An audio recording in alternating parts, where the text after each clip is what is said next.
दोस्तों, हमारे बोधि value channel में आपका स्वागत है। दोस्तों, आज की स्टोरी के माध्यम से मैं आपको बताने वाला हूं कि चुप रहकर कैसे हम अपने जीवन को बदल सकते हैं। आपको चुप रहने की शक्ति का एहसास इस वीडियो में होने वाला है। वीडियो शुरू करने से पहले कमेंट बॉक्स में नमो बुद्धाय लिखकर वीडियो को लाइक जरूर करें। तो चलिए इस कहानी को शुरू करते हैं। दोस्तों, तिब्बत में एक बहुत ही प्रसिद्ध बौद्ध रह करते थे। उनका नाम मू था। मू में अकेले रहते थे। दुनिया के शोर शराबे से दूर जंगल में पहाड़ी के ऊपर एक झोपड़ी में रहते थे। और मऊ बड़े ही ध्यान वाले और प्रभु भक्त व्यक्ति थे, इसलिए वह पूरे तिब्बत में बहुत अधिक प्रसिद्ध थे। एक दिन एक राजकुमार मऊ के पास आया और बोला, हे बुद्ध, मैं हमेशा थका हुआ और परेशान महसूस करता हूं। मेरा मन हमेशा निराश और परेशान रहता है। मेरा मन बहुत अशांत रहता है। मेरा किसी काम में ध्यान ही नहीं लगता। हालांकि मेरे पास सब कुछ है, दौलत, शोहरत, सुख सुविधाएं जो हर व्यक्ति चाहता है या पाने की इच्छा करता है, लेकिन फिर भी मेरे अंदर इतनी अशांति और चिंता क्यों है? मू ने उसकी बात बहुत ही ध्यानपूर्वक सुनी और कुछ सोचने के बाद कहा, तुम इस प्रश्न का उत्तर जानते हो, बस तुमने कभी इस प्रश्न को हल करने की कोशिश नहीं की है। मऊ ने उस राजकुमार से आगे कहा, मैं एक रिसर्च करना चाहता हूं, क्या तुम मेरा साथ उसमें दोगे? इस रिसर्च के बाद तुम्हारे जीवन में किसी भी तरह की अशांति और चिंता नहीं रहेगी। यह बातें सुनकर राजकुमार बहुत हैरान था। उसने मऊ से कहा, हे बुद्ध, बताइए मुझे क्या करना होगा? अपने मन की शांति के लिए मैं कुछ भी करने को तैयार हूं। राजकुमार की इन्हीं बातों को सुनकर बुद्ध ने कहा, तो ठीक है, फिर आप अगले 15 दिन के लिए मेरे आश्रम में रहोगे और एक सामान्य व्यक्ति की तरह अपना जीवन व्यतीत करोगे। और इन 15 दिनों में तुम अकेले और चुपचाप रहोगे, जितना हो सके उतना कम बोलोगे। राजकुमार उस बुद्ध की बातें सुनकर सहमत हो गया और वही आश्रम में रहने को तैयार हो गया। बुद्ध ने कहा, तुम्हारा पहला दिन कल से शुरू होगा, अभी तुम जाकर आराम कर लो। अगले दिन सुबह राजकुमार बुद्ध के पास जाकर बैठ गया। पहले दिन राजकुमार को लगा कि उसका मन सामान्य से अधिक अशांत और विचलित है। उसके मन में तरह तरह के विचार आ रहे हैं और वह आम लोगों की तरह जीवन जीने में असहज महसूस कर रहा था। उसे अंदर से बोलने की इच्छा हो रही थी, लेकिन वह चुपचाप बैठे रहा। उसके मुंह से एक भी शब्द नहीं निकला, बस वह चुपचाप बैठा रहा। लेकिन रात होते होते उसको अंदर ही अंदर शांति का अनुभव होने लगा। उसके लिए यह अनुभव अजीब था। वह खुद से पूछ रहा था कि वह अंदर ही अंदर इतना खुश क्यों है और उसकी आंतरिक बेचैनी और चिंता कम क्यों होने लगी। दूसरे दिन सुबह राजकुमार अकेला चुपचाप बैठा रहा और वह प्रकृति को निहार रहा था। वह पौधों को, फूलों को, आकाश में उड़ रहे पक्षियों को देख रहा था। वह अपने जीवन में पहली बार यह अद्भुत दृश्य महसूस कर रहा था कि उनके पास कितनी सुंदरता है। वह दिन भर प्रकृति की सुंदरता को निहारता रहा और उनकी ताजगी को महसूस कर रहा था। इसी तरह से उसके 10 दिन बीत गए और उसके मन की सारी बेचैनी, सारी हलचल, सारी उथल पुथल और सारा तनाव गायब हो गया। 11वें दिन की सुबह राजकुमार फिर से एकांत में बैठ गया और कुछ ही मिनटों में उसकी आंखें अपने आप बंद हो गईं और वह गहरे ध्यान में चला गया। वह पूरे दिन वहीं पर आंखें बंद करके बैठा रहा और गहरे ध्यान में डूबा रहा। न कोई शब्द, न कोई चिंता थी। राजकुमार भीतर से असीम शांति और आनंद से भर गया। राजकुमार अपने बाकी के 4 दिन इसी तरह गहरे ध्यान में व्यतीत करने के बाद 15 दिन राजकुमार मऊ के सामने प्रस्तुत हुआ और मऊ को प्रणाम किया और बुद्ध के पास बैठ गया और बोला, बुद्ध, मुझे उत्तर मिल गया कि मेरे मन में इतनी उथल पुथल और चिंता क्यों थी। मैं जान गया कि मेरा मन इतना अशांत और विचलित क्यों था।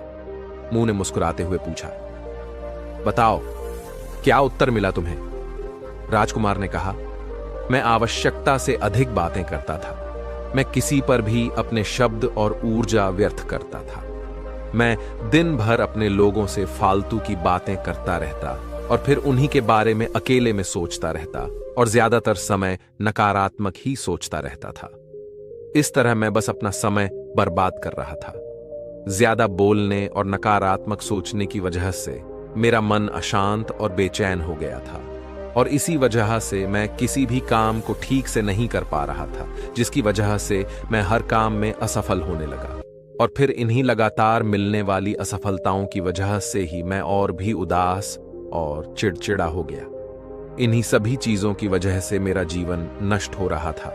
लेकिन यहां पर बिताए हुए 15 दिन मेरे लिए पूरी तरह से अलग थे। लेकिन मुझे यहां पर कुछ अलग ही एहसास हो रहा था। अब मुझे ऐसा लग रहा है जैसे मैं अपना जीवन पूरी तरह से जी पा रहा हूं। लेकिन इससे पहले मैं अपना जीवन गलत तरीके से जी रहा था। और मैंने यह भी सीखा कि हमें सिर्फ ध्यान करने की जरूरत नहीं है, बल्कि ध्यान अपने आप होता है जब हम शांत और मौन होते हैं। ध्यान में पिछले कुछ दिनों के दौरान मैंने जो पहली चीज सीखी वह यह है कि मनुष्य के जीवन के सबसे महत्वपूर्ण घटना स्वयं को जानना है। यह सुनकर मुंह ने कहा, सिर्फ तुम ही नहीं, दुनिया में ज्यादातर लोग जरूरत से ज्यादा बोलते हैं। आज भी लोग ज्यादातर समय केवल एक दूसरे को नीचा दिखाने के लिए ही बोलते हैं। कुछ लोग ना चाहते हुए भी बातें करते हैं और अपना जीवन बर्बाद कर लेते हैं। मऊ ने राजकुमार को चुप रहने का महत्व समझाते हुए कहा। एक बार गौतम बुद्ध से उनके शिष्यों ने पूछा, बुद्ध आप ज्यादातर समय चुप क्यों रहते हैं? बुद्ध ने कहा, क्योंकि चुप रहने से व्यक्ति अंदर से अनंत शांति की गहराइयों में होता हूं। मौन अपने भीतर उतरने की पहली सीढ़ी है। मौन के बिना स्वयं को जानना असंभव है। स्वयं को जानने और समझने का पहला नियम है कि मौन हो जाओ, उतना ही बोलो जितना आवश्यक हो। बेफिजूल की बातें करना छोड़ दो। तुम अचानक पाओगे कि 90% से भी ज्यादा लोग व्यर्थ ही बोलकर अपना समय बर्बाद कर रहे हैं। न बोलने का कोई भी नुकसान नहीं है, लेकिन यदि आप ज्यादा बोलते हैं तो आप अत्यधिक गलती कर देते हैं। अगर व्यक्ति कम बोलना शुरू कर दे तो दुनिया की 90% मुश्किल कम हल हो जाएंगे और झगड़े फसाद कम हो जाएंगे, उपद्रव कम हो जाएंगे, अदालतें कम हो जाएंगी। अगर लोग थोड़ा चुप रहना सीख लें तो इस संसार की बहुत सारी समस्याएं हैं जो सिर्फ बोलने से ही कम हो जाएंगी। दोस्तों, बहुत सारा उपद्रव सिर्फ बोलने से पैदा होते हैं। सारी बात मौन रहने को सीखने की है। बुद्ध ने राजकुमार से कहा, जब तुम नहीं बोलते थे तब तुम एकांत में अकेले हो गए थे और एकांत में बैठ रहते थे, केवल अपने ध्यान में ही लगे रहते थे। बुद्ध ने कहा, चुप बोलने वाले लोग हिमालय के शिखर पर पहुंच गए। जिसने मौन की कला जान ली वह भीड़ में भी अकेले खड़े होने की कला को जान लिया है। वह अपने भीतर ही डुबकी लगाने लगता है। एकांत में तो आदमी स्वर्ग में है। दूसरे की उपस्थिति ही बेचैनी पैदा करती है। पहले तुम्हें चुप रहने की शक्ति को धारण करना होगा। इससे तुम अधिकतर ऊर्जा को बचा लोगे और फिर इस स्थिति में पहुंच जाओगे कि तुम कम बोलने लगोगे। अगर तुम किसी के यहां पर जा रहे हो और परेशान हो जाओ तो ऐसे में उचित है कि आंखें बंद कर लो और अपने में खो जाओ। वहां से आपको ताजगी महसूस होगी, क्योंकि तुम्हारे अंदर ही जीवन का वह स्रोत छिपा हुआ है, वह किसी दूसरे में नहीं है। इसके बाद राजकुमार उस मऊ से पूछते हैं, आखिर कौन हमें अपने अंदर तक लेकर जाएगा? यह बातें सुनकर बुद्ध कहते हैं, तुम्हें स्वयं ही अपने अंदर उतरना होगा और वहीं से परम राज्य जीवन का आनंद ले पाओगे। आनंद का यहीं से जन्म हुआ है। यहीं से तुम मौन में डूब जाओगे, यहीं से तुम्हारा सूरज उदय होगा और यहीं से अस्त होगा। इसी प्रकार तुम बार बार डुबकी लगाओ। जब भी तुम डुबकी लगाकर लौटोगे वहां से तुम पाओगे। फिर ताजगी भरे जीवन की नई संपदा मिलेगी। इस नई शक्ति के जन्म होने से तुम्हारी थकान गई, उदासी गई, चिंता गई। जैसे कोई स्नान करके लौटता है तो शरीर शीतल हो जाता है, शांत हो जाता है। ऐसे ही जब कोई भीतर से साफ होकर वापस आता है, मौन में स्नान करके लौटता है, तो समस्त अस्तित्व, समस्त व्यक्तित्व शांत और मौन हो जाता है, आनंदित हो जाता है। जब तुम आंतरिक मौन की उस पराकाष्ठा पर पहुंच जाओगे, तब तुम पाओगे कि बोलने से भी तुम्हारा मौन खंडित नहीं होता, वह बना ही रहता है। उसकी एक अंतर्धारा लगातार तुम्हारे भीतर बहती रहती है। तुम बोलते तो हो, तुम शब्द का उपयोग भी करते हो, लेकिन वह तुम्हारे मौन को खंडित नहीं कर पाती। एक बार गहरे मौन में स्थिर हो जाओ, फिर तुम्हारी वाणी में भी मिठास आ जाएगी। तुम्हारा बोलना संगीत पूर्ण होगा, तुम्हारा बोलना सत्य होगा। तुम बोलोगे तो दूसरों पर भी शीतलता छा जाएगी। जैसे ही तुम अंदर से चुप होते हो, तुम इतने शक्तिशाली होने लगते हो कि समाज की निर्भरता तुम छोड़ने लगते हो और तुम्हारे जीवन में एक मस्ती आती है जो केवल दीवानों के जीवन में होती है। तुम्हारे चेहरे पर एक नई रौनक आ जाती है, तुम्हारी आंखें किसी अमृत के समान हो जाती हैं और तुम अनंत शांति के समुद्र में डूबने लगते हो। इतना कहकर बुद्ध ने राजकुमार से कहा कि आपने भी अनुभव किया होगा कि बहुत ज्यादा बात करने से दिमाग अशांत हो जाता है, जिससे हम अपने दिमाग पर नियंत्रण खो देते हैं और साथ ही अपना ध्यान भी खो देते हैं। जो लोग बहुत ज्यादा बोलते हैं, उनके पास किसी एक काम पर ध्यान केंद्रित करने की काबिलियत नहीं होती। वह अपने किसी भी लक्ष्य पर पूरी तरह से केंद्रित नहीं कर पाते। अगर हमारा दिमाग एक जगह केंद्रित नहीं है तो हम जीवन की सच्चाई नहीं समझ पाते और ना ही मनचाही सफलता कभी हासिल कर पाएंगे। इसके अलावा भी आपने देखा होगा कि जो लोग अधिक बोलते हैं वो लोग अक्सर लोगों के बीच हंसी का पात्र बन जाते हैं, और जो लोग कम बोलते हैं और अपनी बात पर कायम रहते हैं, उन्हें लोगों से सम्मान मिलता है। लोग उनकी बातों को सुनते हैं और उन पर भरोसा भी करते हैं। जो लोग जरूरत से अधिक बोलते हैं और अपने विचारों के बारे में पक्के नहीं होते, उनका दिमाग स्थिर और विचलित रहता है, शोर से भरा रहता है, और एक अशांत दिमाग वाला व्यक्ति जीवन में किसी भी चीज में सफल नहीं हो पाता, क्योंकि वह किसी भी काम में फोकस नहीं कर पाता। यदि व्यक्ति को यह पता है कि उसे कब, कहां और क्या बोलना है, तो वह व्यक्ति सच में बहुत बुद्धिमान है। और ऐसा व्यक्ति जहां भी जाता है, उसका व्यक्तित्व आकर्षण का केंद्र बन जाता है और वह जो कुछ भी करता है उसमें सफल अवश्य होता है।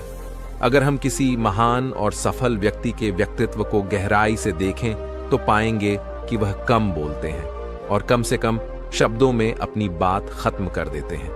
वो बोलने से पहले वो चीजों और जिसके बारे में उसे बोलना है उनके बारे में गहराई से सोचते हैं। लेकिन जो लोग बहुत ज्यादा बोलते हैं, बहुत बार वह झूठ भी बोलते हैं और अपनी बातों से दूसरों के मन और विचारों पर कचरा डालते रहते हैं। वह ज्यादातर समय दूसरों की बुराई करते रहते हैं, इसलिए उनके अपने भी उनसे नफरत करने लगते हैं और उनसे बचने की कोशिश करते हैं। हमारे भारतीय उपनिषदों में कहा गया है कि हमारे शब्द वास्तविक ब्रह्म शक्ति है। मौन से धैर्य आता है, धैर्य से ध्यान, और ध्यान से हम अपनी इंद्रियों को काबू कर सकते हैं और एक अच्छा इंसान बन सकते हैं, अपने जीवन के बारे में जागरूक हो सकते हैं। इसलिए अगर हम ज्यादा बात करते हैं तो हम मौन को खो देते हैं, जो मन की शांति का पहला स्तंभ है। दोस्तों, आज से हम भी चुप रहने का अभ्यास अवश्य करेंगे। आज से हम भी वही बोलेंगे जो जरूरी है और हम कोशिश करेंगे कि कम से कम शब्दों में अपनी बात खत्म करें, और हो सके तो कोशिश करेंगे कि रोज कम से कम 10 मिनट एकांत में चुपचाप बैठेंगे। और मुझे पूरा विश्वास है कि इससे हम सबके अंदर एक सकारात्मक बदलाव जरूर आएगा। आपका जीवन पहले की तुलना में अधिक ऊर्जा से भरा हुआ होगा। आप जो काम करने की सोच रहे होंगे वो काम खुद होता चला जाएगा। आपका ध्यान भी हर एक काम में पूरे फोकस के साथ लगेगा। साथ ही आपको दुनिया से भी एक सम्मान मिलेगा। लोग आपको सम्मान की नजरों से देखेंगे। आपकी कही हुई हर एक बात पर लोग भरोसा करेंगे। आपकी ऊर्जा का राज पूछेंगे। आप इतने एक्टिव कैसे रहते हो इस तेज चलने वाली दुनिया में? आप सबको पीछे छोड़ दोगे। राजकुमार को बुद्ध की बात समझ आ गई। राजकुमार ने बुद्ध को प्रणाम किया और अपने महल में वापस आ गया। उस दिन के बाद राजकुमार कभी निराश नहीं हुआ। वह अपनी प्रजा के साथ भी सामान्य जीवन जीने लगा। दोस्तों, इस वीडियो को खत्म करते हैं। उम्मीद करता हूं आपको इस कहानी से एक अच्छी सीख मिली होगी। ये कहानी आपको कैसी लगी हमें कमेंट बॉक्स में कमेंट करके जरूर बताएं, और साथ ही इस कहानी को अपने दोस्तों के साथ जरूर शेयर करें ताकि उन्हें भी इस कहानी से कुछ सीखने को मिल सके।